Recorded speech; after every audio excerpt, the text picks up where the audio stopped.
to the top 10 LEGO Star Wars minifigures that need to be remade, revamped, redone, and just made completely better. All the figures on this list may have been good at the time, but up to today's standards, they just don't stand a chance.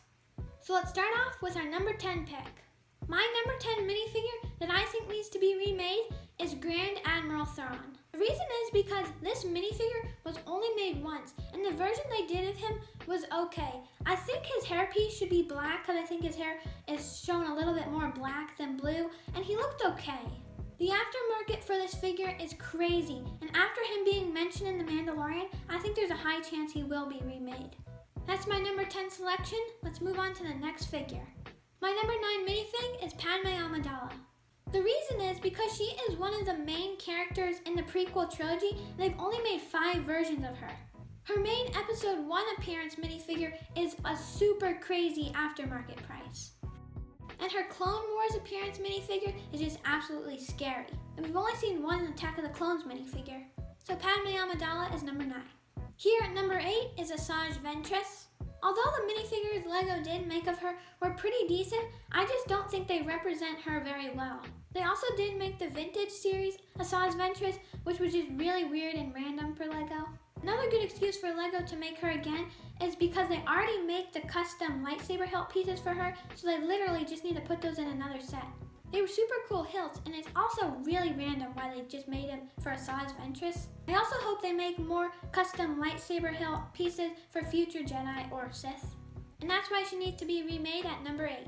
Next minifigure at number 7 is the one and only Savage Opress. The reason I've selected him is because the only minifigure they made of him was very inaccurate to him, and it didn't represent him at all.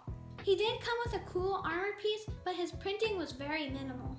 So I really do hope to see this minifigure again in the future of LEGO Star Wars. Next is Starkiller, coming in at number 6. While I don't know much about this figure because I don't even know if he's canon, he still seems really cool. I believe he was Darth Vader's apprentice, but then Darth Vader turned on him or something. I don't know the complete story. But the minifigure LEGO made of him was decently cool, but definitely could be improved into a 2021 style. All of the printing could be improved and it could just look a lot better. Taking the number 5 spot is Jedi Master Plo Koon. LEGO made a really cool head mold for him, which I think they definitely should use again. And his Jedi robe printing wasn't all that cool. And also now looking at Plo Koon images of the real thing, or at least the in-universe thing, the head mold is actually looking less and less accurate, so there could be room to improve there. So I really do hope to see this minifigure in the future. Now we're on to number 4, and the minifigure I've chosen is Crix Madine. While he might not be a main character in Star Wars, he was featured in Return of the Jedi and was a main leader in the Rebel Alliance. The minifigure LEGO made had some very simple printing, and his face printing is very inaccurate, and his hair piece just doesn't really represent him very well. This minifigure could really use a revamp. We are moving quicker than I thought, and we've already made it to the number 3 spot. And for number 3, I've chosen Juno Eclipse. Many of you probably don't know who she is, and I didn't even know who she is before researching this topic.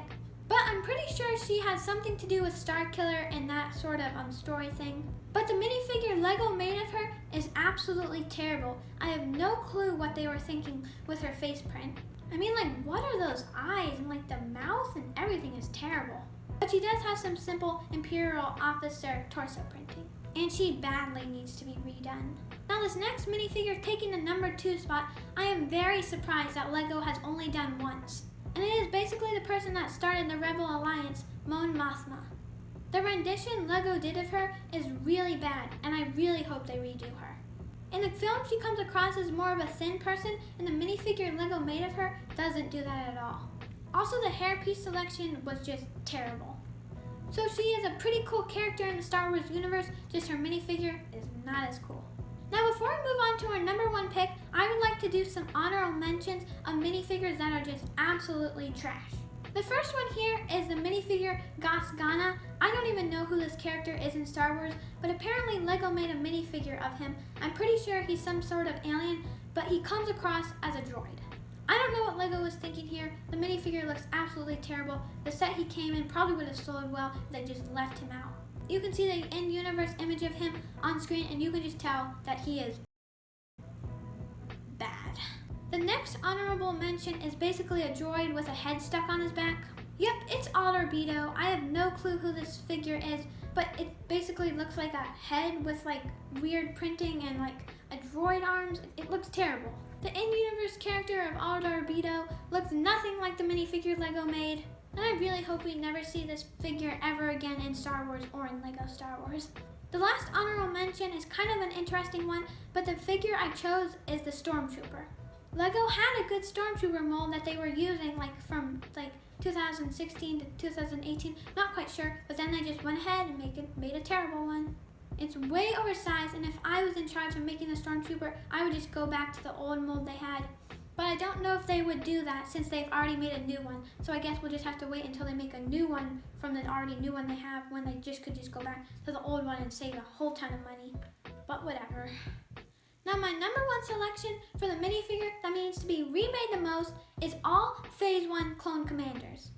This is a little bit broad, but I just think all the Phase 1 clones that they've made before really need a revamp, and that would be really cool if they did that. They've already made like Rex, Cody, Gree, Wolf, all of these cool clone commanders, so if they just redid those, that would be really amazing. But wait, only the best is good enough. So wait, what if they did Phase 2? Oh my god, Lego, just make Phase 2. That's much better than Phase 1. Why can't we just do that? Just do that. You can literally make people buy a $5,000 bag of chips and make the promo for it a Phase 2 Commander Cody, and it would sell out. Lego, do you hear what I'm saying? Just make a bag of chips and charge $5,000 and just make the promo Clone Commander Cody. But in all seriousness, that's about gonna wrap this video up. I hope you enjoyed going with me through all the minifigures I think need to be remade. Definitely press like if you want to see more top 10 lists like this for either sets that need to be remade or any other minifigures, top 10 minifigures. We can do all that stuff. Also subscribe so you will know when all my new videos come out. And I will catch you all in the next one. See ya.